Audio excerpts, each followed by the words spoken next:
Welcome back to Variant Quran. I'm Daniel Brubaker. Thanks for being back here. This video, I'm going to be answering some of your questions and comments, which I've seen that some of you are waiting expectantly for new material, and I want to give it to you as quickly as I possibly can without compromising the quality of it. Now, as you can see, we got some snow here around where I live. I love the snow. I know many of you are in different parts of the world and may or may not get weather like this, but I love it. It's one of my favorite times of the year and favorite things to be in. All right, well, let's just get to a couple of the comments from the last video. And the first one here is from somebody named, well, screen named Final Turn. He says, "Hi Daniel, I am Muslim by identity and well versed with Quran and its Arabic. All I can say is thank you. I am following your work for quite some time and really appreciate that. To Muslim scholars, I must say that they should be ashamed of themselves for telling a lie to their audience. Instead of appreciating your work, they are trying to degrade you. You are doing phenomenal work." Well, thank you very much for that comment. Let's take a look at one more.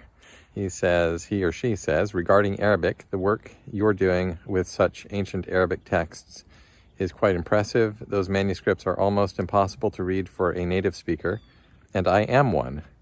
It's not about Arabic, it's more about expertise in deciphering archaic Arabic rasms. Besides that, I never noticed any mistakes in your Arabic, even in your pronunciation."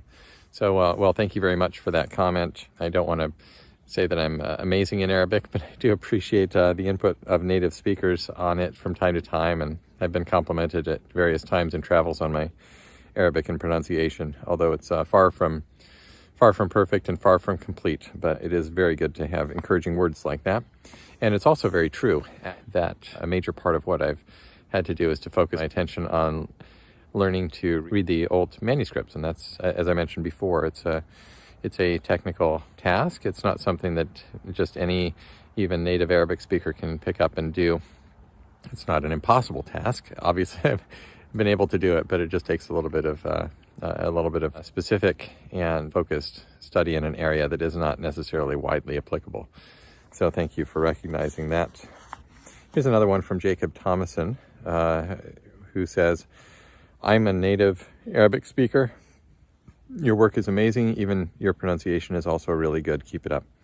And I'm fascinated by the name Jacob Thomason, who is a native speaker. I don't know if that's a screen name or your actual name, but thank you for that comment. Fascinated to hear somebody named Jacob Thomason, who is also a native Arabic speaker. Here's one from another commenter named, screen name is King Samil. He says, "I am an ex-Muslim and a Yemeni Arab who speaks Arabic. Your work is great. Don't let them try to play you. Keep the good work up."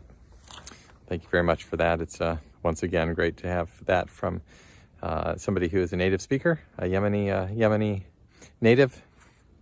Let's move on. This is from Zanjabil Salsabil, and this person says, "Dr. Yasir Qadhi is not a native speaker of Arabic, which he often boasts of. His native language is likely Urdu, and his knowledge of Arabic may not be better than Dr. Brubaker's." Well, I don't want to, from my very cursory observation, I think his Arabic is probably pretty good. His pronunciation seems good, and I suspect that his Arabic is better than mine. I don't want to fault him or knock him down in his grasp of Arabic. I think it's probably very good, and that is my impression. All right, but this commenter continues, "From what I read about Dr. Brubaker, apart from English and Spanish, he knows Greek, Arabic, German, Hebrew, Syriac, and French.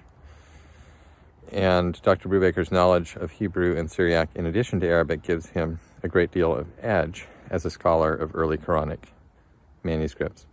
Well, okay, so I listed some of those languages there. I don't know if he left one off actually, which is Malayalam, but I have a little bit of knowledge in a number of different languages. My best language is Spanish. I'm near fluent because I spent part of my childhood living in Madrid in Spain, and so that's that. Arabic is not a level of fluency or proficiency in that way. And these other languages, obviously I had to take German and French to pass proficiencies for my doctoral work, and that was just a requirement. And so I passed those proficiency exams. I'm nowhere near fluent in those, but I can read and understand a scholarly text in those as is required for the type of work that I've done. I can read Greek, I can read Hebrew, and I particularly biblical Hebrew, and I in fact teach Hebrew in my home every week. So that's something that I've been working for a long period of time. Syriac is something I picked up at Rice as well. Syriac is a language that's related to Arabic and Hebrew. It's a Semitic language, very closely related. Some important early texts are written in Syriac, and it's just a useful language to at least have a working knowledge in. But my level of proficiency in all these languages is not extremely high. I took a semester of Syriac and have the ability to read it and work through it as I need to do for my specific applications. So, and indeed, these things, particularly the Hebrew and Syriac, as this commenter notes, is very useful for somebody who's doing the type of work that I do. All right, here's the next one. It's from Nathan Durant. And thank you for all of these comments. Nathan says, for a Muslim to accuse a Christian of having an agenda to convert is extremely dishonest, since we all know Islam is a proselytizing faith too. He seems to be jumping on the current left-wing bandwagon and maybe hoping for support from that crowd. All right, and so I don't want to be negative in my comments, but I think that what Nathan observes here is actually a very good point, that Islam is a proselytizing faith. Now, that's not to say something bad. It's not to say something bad about Islam. It is a proselytizing faith. That is a fact, and that is just something that, you know, if Yasir Qadhi or others are Muslims, then they would be doing that as well. So it does seem a little bit strange to be accusing somebody else of doing that. So this commenter says, anyone who's gone through the process of doctoral work knows that a dissertation is not meant to be 100% error-free. That's why you do doctoral work, to show that you know something, not everything. If that's the standard that YQ is using, he should also know that it can be applied to his dissertation as well. And I think that's true. I mean, again, that's not faulting anyone. It's just a fact of life in the world of doctoral dissertations. So that was one of the points that I made in my last video. And then here are the last two that I'll show you today, and then we'll wrap it up. This says, Dr. Brubaker, I really appreciate your cool and gracious response.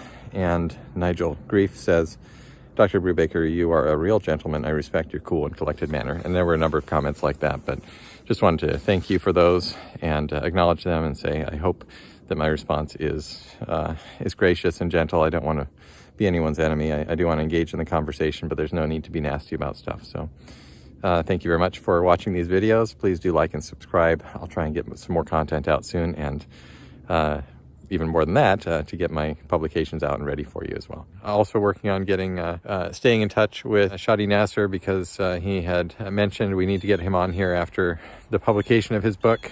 I have his book now. I have not finished reading it completely. Some of you have gotten it as well. It is a little bit expensive. It's as are the Brill books. That is just the reality of some of these academic books. But there's really good stuff in there. I recommend it to any of you who are seriously interested in this stuff. One of the wonderful things about it is a great appendix as an index that's quite useful. And of course, the substance of the book is wonderful as well. There are a lot of other books and publications that we need to talk about, but that's it for now.